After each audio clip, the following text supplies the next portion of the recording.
So I was born in this industry. My dad is a restaurateur, so I kind of grew up running around restaurants my whole life. He had me working since I was 8 because I was free labor back at that point. So I was in a restaurant my whole life. When I went to college, I studied hospitality and management. I thought I was going to move to the front of house like what he did, the more of the business side.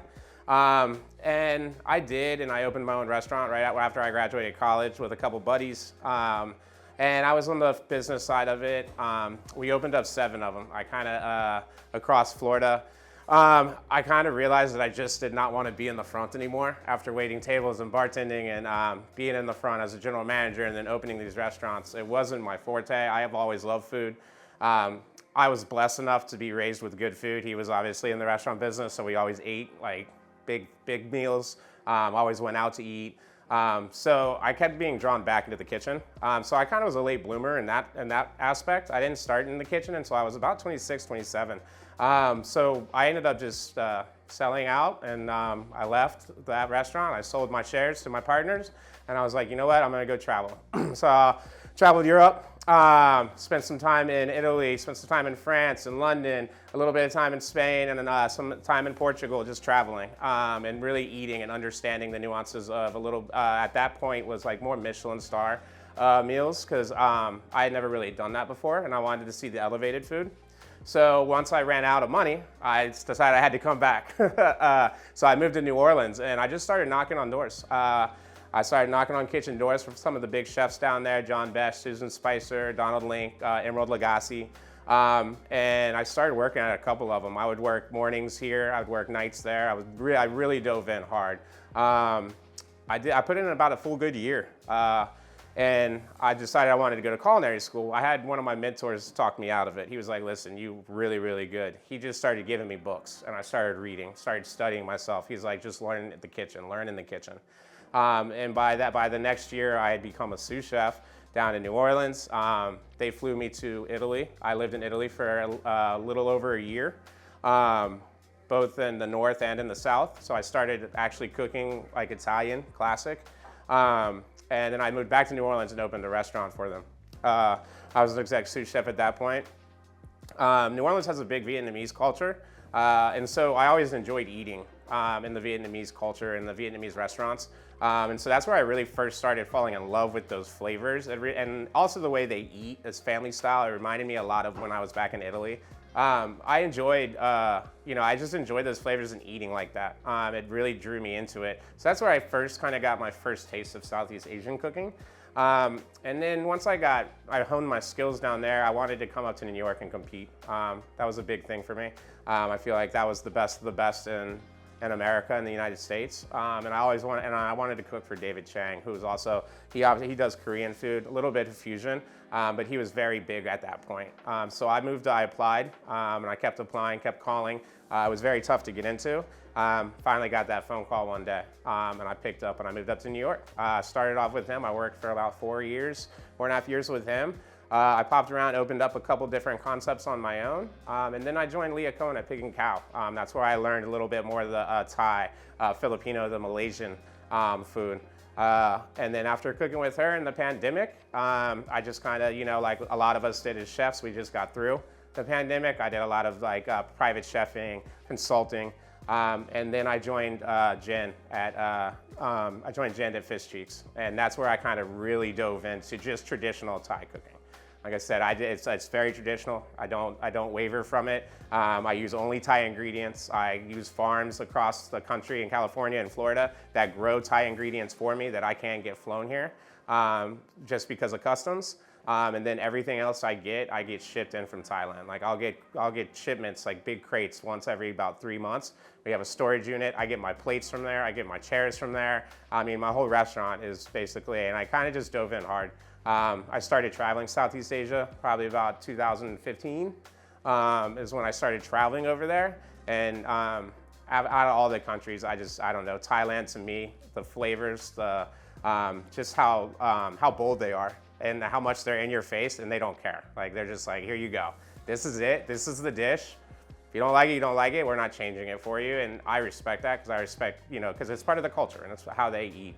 And I think that's how I really got it. That's how I got into the career and then into Southeast Asian cooking.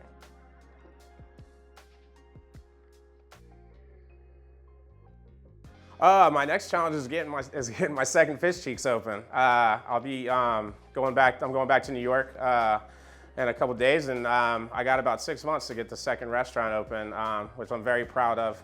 We plan on opening 5 of them, but this is a big challenge. This is one of the first. This is a big restaurant, and opening a restaurant in New York is completely different than opening a restaurant where else I've done. Usually if I've had a restaurant in New York, like when I took a little break and did my own stuff, they were already built restaurants. I just went in as a head chef or an executive chef and bought in a little bit. This is my first time like really building something. Like I'm working with the architects, the designers, making sure stuff's getting in from Thailand, getting like where exactly all the gas lines are in those old buildings in New York and how to build a kitchen around it. Because it's not always just a blank space in New York. Like those buildings are so old. It's very tough to build exactly what you want, you know, and they only get a certain amount of gas, so you can only have a certain number of equipment, and you got to kind of pick and choose. That's been very, very challenging for me.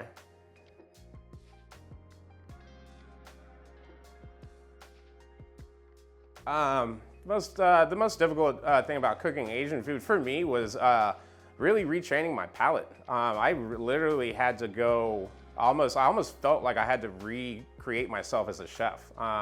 You know, and I felt, and it was kind of cool because it was so late in my life, like 36, I guess I would say. It was so late in my life, and I had already worked for some of the top chefs around the world, top restaurants in the world. It was really cool to get to a place and have to teach myself while also running the restaurant, because I did buy in, and I'm an executive chef and partner in Fish Cheeks, but I also had to recreate my whole palate and really learn the nuances of Asian food, more specific Thai food. I used to take so I have a lot of Thai kids on my staff. So when I first got there, I would take each one of them out because they're from a different region. And when I say taking them out, we went to their house. I would buy all the ingredients and I would have them cook their favorite meal as a child. Not something they would get in a restaurant, not something they'd get on the street, just something they remember from when they were back in Thailand. And then explain to me, like, what is this dish? Why does it eat like this? You know, because there's a lot of different flavors. I kind of explained about going across the tongue. The dish has to eat like that. They don't waver from that. It can't, like if it's supposed to be sour, salty, sweet, then that has to be sour, salty, sweet. It can't be sour, sweet, salty. That's a completely different dish to them. And that was very hard for me because, like, you know, for me, eating a lot of Italian food or French food, you know, I love a little bit of salt, I love richness, and so it was kind of hard for me to really retrain my tongue and my palate to how to bring in sourness into a dish where it's not like, you know, because I hear sour and then you think, oh, that's like bad, or it's going to be like puckering, but it's not. And then now that I know how they do it and why they do it, to me, I can't eat anything else now. Now it's like it's totally destroyed my other, like I don't even think I can cook Italian anymore. My favorite restaurant is probably right now would probably be Don Angie's, which is kind of funny because it's Italian. If we were gonna go Thai, it would be Bangkok Supper Club, both in New York. I know the chef from Bangkok Supper Club. He's a good friend of mine. He's a very, very talented guy. But right now, Don Angie's they're killing it. They're doing a very, very good job. I finally got in like literally like 2 weeks ago. It's been taking me about 1.5 years. Like that's very hard.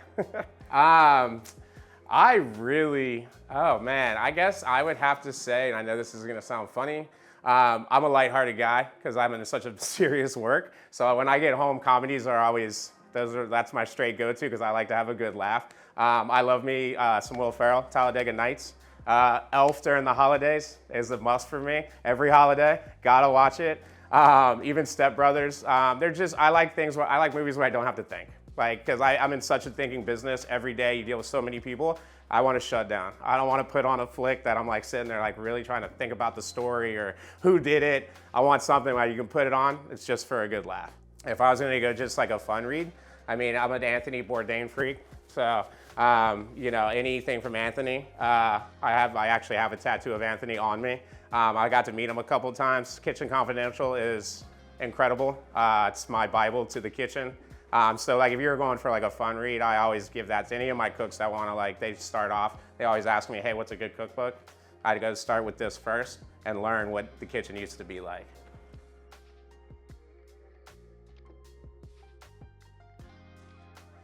I would have to say right now, I'm pretty well traveled, but I'm gonna have to say Tokyo. I haven't been to Japan yet, and I'm really itching to go. I've heard nothing but great things about Japan. I've heard the food is amazing. I heard the nightlife is amazing. The city is bright.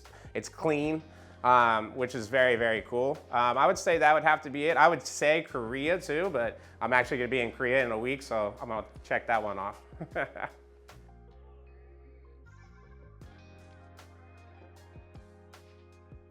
I was hope I transmitted how Southeast Asian, there's a lot of similarities, but there's also a lot of differences. Even if the dishes look the same, or even if they come from the same origin, which like I said, a lot of the stir fries were brought from the Chinese over. But each culture decided to do a little something different, a little tweak here, a little tweak there. I think that's a very cool thing. I think that's the nuance of Southeast Asian cooking.